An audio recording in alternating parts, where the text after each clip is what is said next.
had good karma banked up with, you know, with getting Salah. My views and morals have changed. Actually, it's not that they've changed, it's just that they've come to fruition, because like I never felt good the way I was living with, you know, letting men disrespect me and not respecting myself, not having higher value for myself and what I want in a partner. And I learned all that when I met Salah, when I converted to, when I reverted to Islam. So that being said, right before I met Salah, I was pretty lonely. I had just like gotten out of a relationship with a narcissistic abuser, and so I was feeling pretty low and looking to like just fill that void, and was just like dating around and like being really not really caring about myself, you know, like just yeah, struggling with a lot of things. And at one point I became really sick of the dating scene and men altogether, and just the idea of having a partner, anyone in my life. And I was using Tinder to meet people at the time, and I was on there all day, like it was like an addiction. Meaningless encounters, not respecting myself whatsoever. That's how I felt inside. Maybe I didn't always portray that on camera, but I felt that way a lot of time. I thought, you know what, I'm not going to check my inbox anymore. I had seen in my inbox a message from Salah, and I just kind of like ignored all messages. I was like, I remember looking at him and thinking, wow, like he's handsome, like just what I'm looking for. Like I was attracted to like, for a while I've been attracted to like Arab men, and he was like exactly what I pictured, like dark hair, just handsome. Like he's just very handsome, tall, dark, and handsome. But I didn't know how tall he was at first. Okay, so then, and he, you know, he would leave me a sweet message, and I would just kind of like, I ignored everybody until I left. I said, you know what, I'm fed up, I'm not answering my inbox, I'll leave my WhatsApp number. So I said, like, I basically prayed to God, because at the time I was raised Christian Catholic, so, you know, I went through phases where I was agnostic, even atheist and Christian. So I was praying to God, and you know, I wasn't Muslim yet, but I started believing in God in Cuba, when I went to Cuba, because God made signs aware to me that he existed, and he was there to help me, and he got me through the heck I went through there, you know.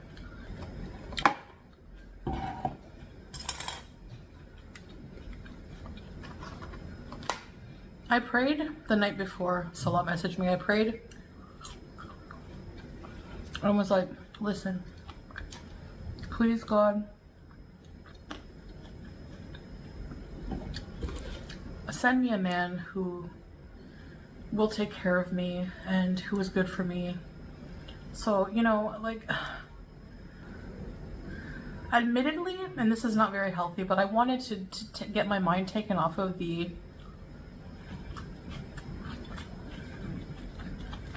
you know, horrible ones I was with before that. I said my prayers, and I said, I'm gonna do a test here. I'm gonna put my direct WhatsApp number in my profile on the dating app, and I'm gonna go to sleep, and in the morning the first person to message me is my soulmate. I woke up, probably not morning, I woke up, rolled over,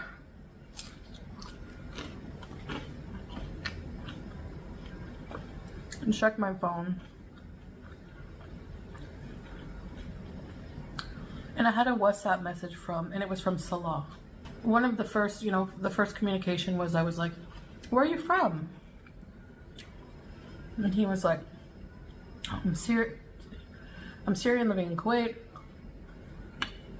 And I was like, Kuwait, wow.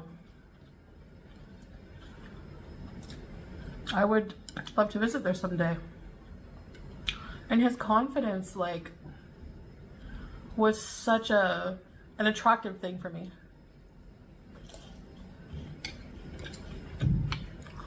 Because he was like,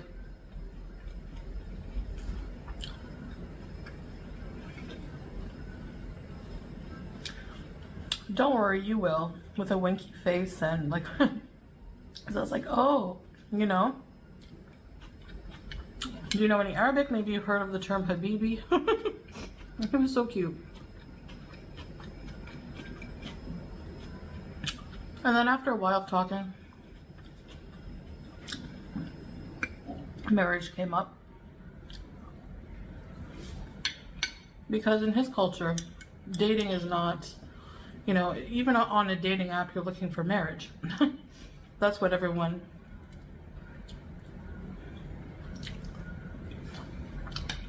In Muslim,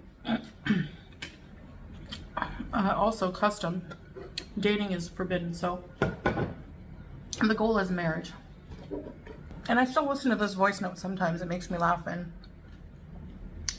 so I sent him a voice note back and said, oh, marriage. Wow. And at that moment, I really believed it. I'm like, I'm never getting married. Never. And along the way, obviously I fell in love with him and felt safe with him and felt like this is what a union should be. I was so adverse to marriage before, and to be the role of a wife, which is not a bad thing. And I'll be doing videos about that. Because I was adverse to that and weary because I never had a man in my life who fit the role of a husband and protector in the way that I, and provider in the way that I needed. So that's how we met. Like, I firmly believe that Salah is my good karma from having went through what I went through. And I know a lot of people hate me for whatever reason. That's not my problem, that's yours. But, thinking I'm a bad person, morally inept because I was in an abusive narcissistic relationship where I became addicted to harder drugs, and I just really just didn't respect myself or my life at all. I didn't care about anything. I was, I was in a very dark place. And, I had an incident in Cuba where I had way too much alcohol, and I just let everything that I was holding in, everything just come out. And, a lot of people look at me differently because of that, but I still think that I have good karma. I had good karma banked up with, with getting Salah, because, I really did, do a lot for the people that, I was with, and I was taken advantage of, I was used, and I was just put through the ringer, hurt tremendously over and over. And I think that you have to go through a lot of bad ones, like they say, to get to a good one sometimes, unfortunately. Salah comes from a culture where, it's such a shame, like a huge shame if a man doesn't have his own life. I see people joke about that a lot, like, oh, well, he's just with her for money, because that's such a narrow-minded view, just because I'm overweight, whatever. I feel like that view is, we see that a lot on social media. If a bigger woman is with someone from a different culture, race, it's for a green card. We don't have green cards in Canada. We're not living in Canada, or going to be. And he had a whole life. He was supporting himself for a few years. He left his family home. He was supporting himself. So, he lived before me. He's living with me. And, it's a shame in that culture to not be to take care of your wife and everything, and I'm not used to that. I'm not used to being with someone like that. But surprisingly, I don't know how I lived a life like that before this, you know. So it's like really weird when I see old videos of myself. I don't even feel like I recognize that person.